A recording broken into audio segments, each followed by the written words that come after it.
Good morning. We must today finish the story of Amnon, Absalom and Tamar. I hope you've read 2 Samuel 13. I can't go over the beginning of the story, but suffice it to say that Tamar has been raped by her half-brother Amnon, and her full brother Absalom is going to take revenge.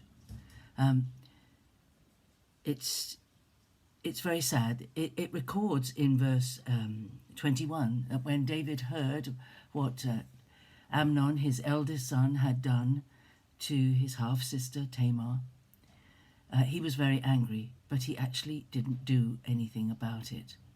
There are lots of incidents in the Old Testament where fathers do not discipline their sons. These sons are adult sons, and Eli's adult sons, that's in the beginning of 1 Samuel, were very disobedient and very rebellious in their behavior, and the father was spoken to by God for not disciplining his sons, not speaking to them. The father's authority is a very strong one, a very important one.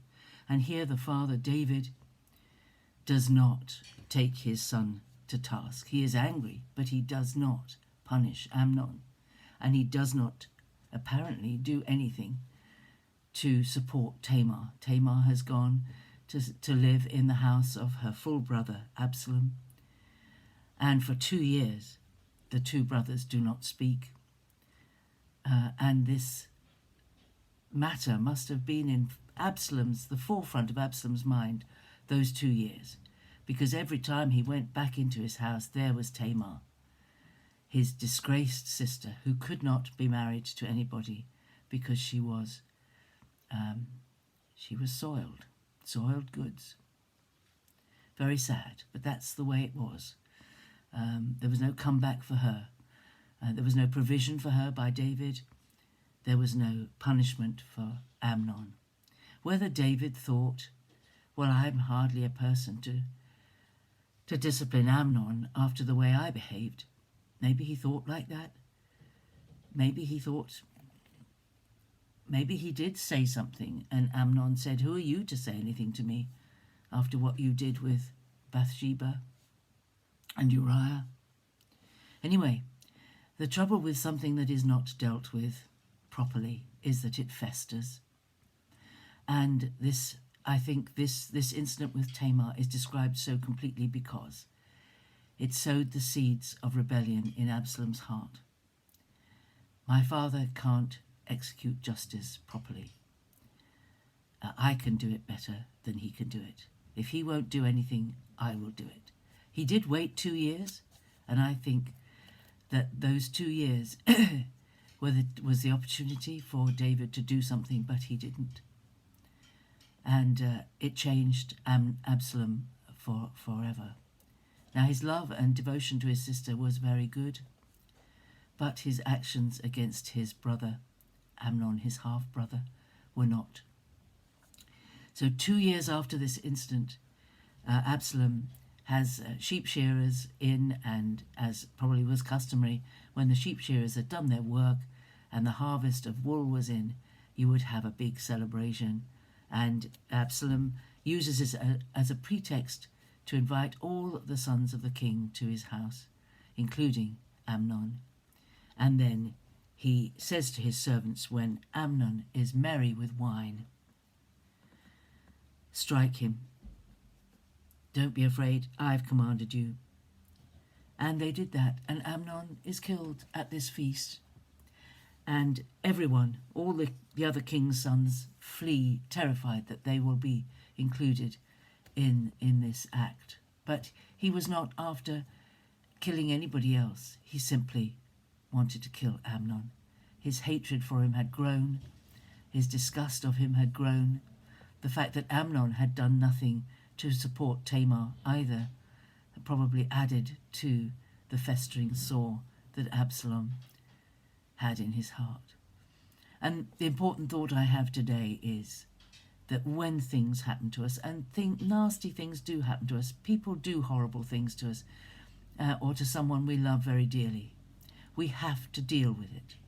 We can't let it just fester.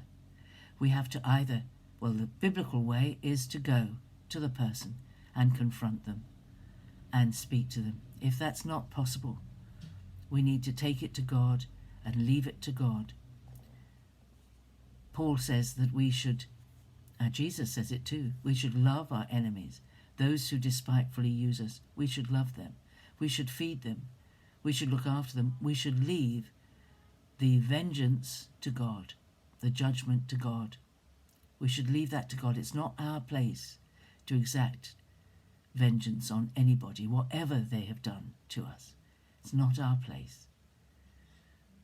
If the law of the land doesn't do it for us, we leave it to God.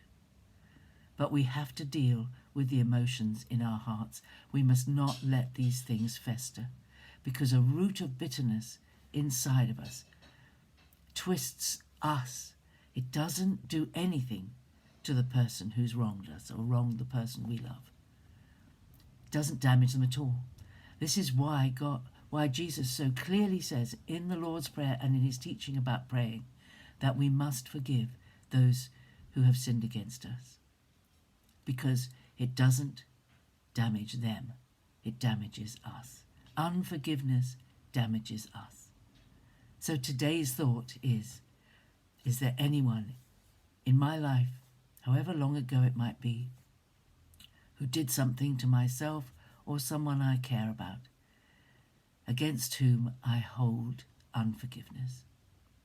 If there is, I need to deal with it. I need to go to God and say, just as I hope and pray that you will forgive me for Jesus' sake, help me to forgive this person for Jesus' sake. And then pray for that person. Pray that God will bless them, that God will bring them to repentance for what they did. Pray that God will not hold it to their account, that God will bless them and be merciful to them. Be generous. God is generous. He has forgiven us so much. We must forgive those who hurt us and those who harm us. And I think Absalom would have needed to forgive David for not treating Tamar rightly and treating Amnon rightly.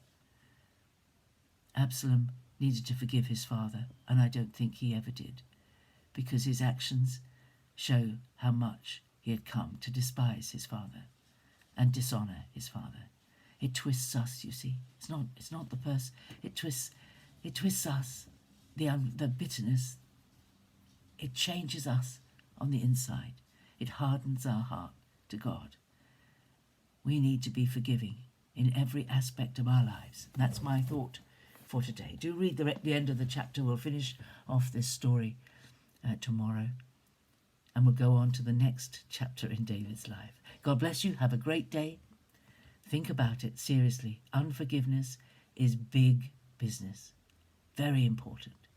Can't stress it any more than I'm trying to at the moment. We need to forgive. Whatever it is, we need to forgive it. Bye-bye for now. Bye-bye.